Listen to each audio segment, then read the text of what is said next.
कोमल्स किचनमध्ये आज तुमचं सर्वांचं स्वागत आहे। तर मी आज बनवलेले आहेत अतिशय क्रिस्पी असे आलू सँडविच। तर बघा, अतिशय क्रिस्पी असे आज मी सँडविच बनवलेले आहेत। तर चला आपण रेसिपीला स्टार्ट करत आहोत। तर मी घेतलेले आहे बटाटे मी उकडून घेतलेले आहेत। तर तुम्ही बघू शकता छान असे बटाटे मी उकडून घेतलेले आहेत आणि मग त्यानंतर त्याचे आपण साल काढून घेणार आहेत। तर बघा, अशा प्रकारे तुम्ही सँडविच बनवलं तर अतिशय टेस्टी लागतं खायला।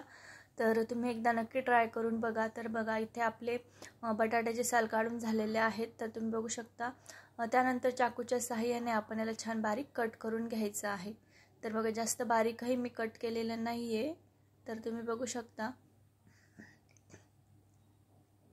अशा प्रकारे बारीक कट करून घ्यायचं आहे आपले उकडलेले बटाट्यांना। त्यानंतर तुम्ही बघू शकता मी हिरवी मिरची घेतलेली आहे आणि लसूणच्या पाकळ्या घेतलेल्या आहेत। तर याला आपण मिक्सरमध्ये बारीक करून घेणार आहे। तर त्यानंतर मी घेतलेला आहे एक कांदा, त्यालाही आपण बारीक कट करून घ्यायचा आहे। तर बघा, एक मोठ्या साईजमध्ये मी कांदा घेतलेला आहे आणि मग त्याला बारीक कट करून घेतलेला आहे। तर त्यानंतर घ्यायची आहे एक कढाई। तर बघा, कढाईमध्ये तेल टाकायचं आहे। तेल गरम झालं की लगेच मोहरी टाकून घ्यायची आहे। मोहरी तडतडली की लगेच आपण जिरे टाकून घेणार आहेत।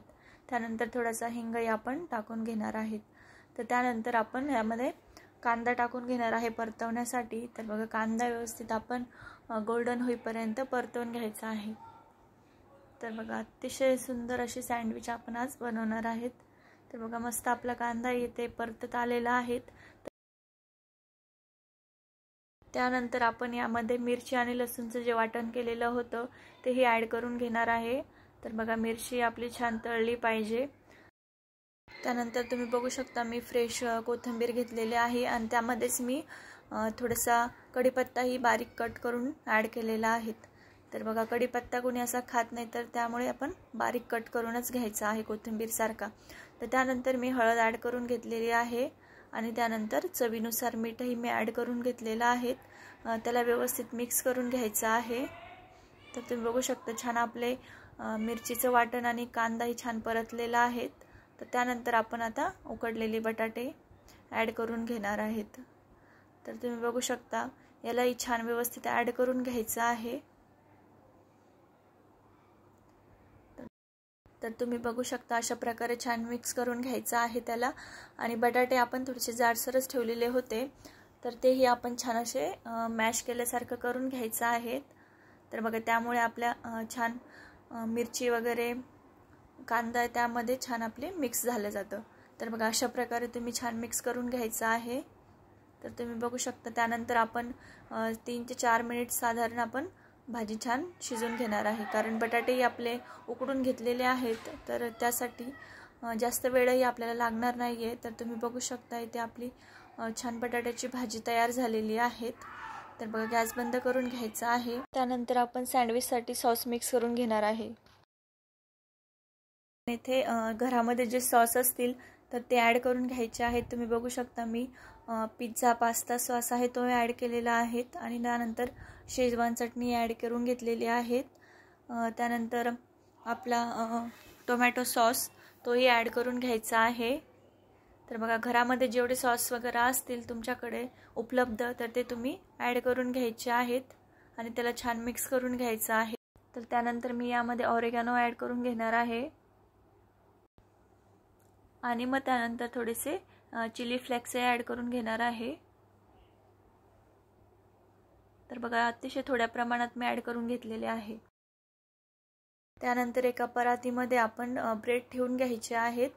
तर बघू शकता तुम्ही इथे मी ब्रेड ठेवून घेतलेले आहेत आणि त्यानंतर आपण जे मिक्स केलेले सॉस होते ते टाकून घ्यायचे आहेत आणि ब्रेडला छान स्प्रेड करून घ्यायचे आहेत। तर तुम्ही बघू शकता अशा प्रकारे छान स्प्रेड करून घ्यायचे आहे सर्व ब्रेडला सॉस।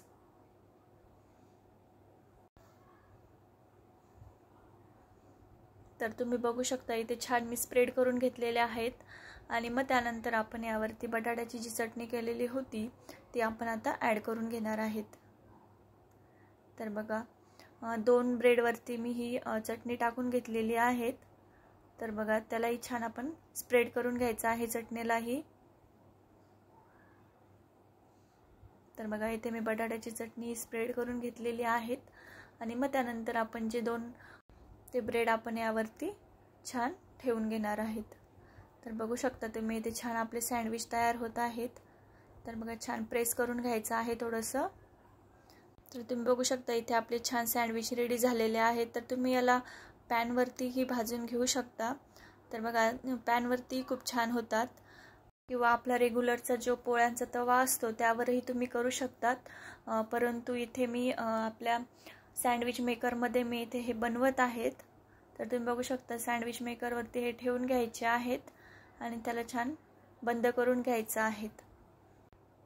तर त्यानंतर तुम्ही बघू शकता किती छान आपले इथे सँडविच तयार झालेले आहेत. तर तुम्ही बघू शकता अतिशय सोप्या पद्धतीने मी इथे हे सँडविच बनवलेले आहे. तर तुम्ही बघू शकता अतिशय क्रिस्पी असे आपले सँडविच रेडी झालेले आहे. सँडविच आवडले असेल तर कोमल्स किचन या चॅनलला नक्की सबस्क्राईब करा, व्हिडिओला लाईक करा आणि शेअर करा.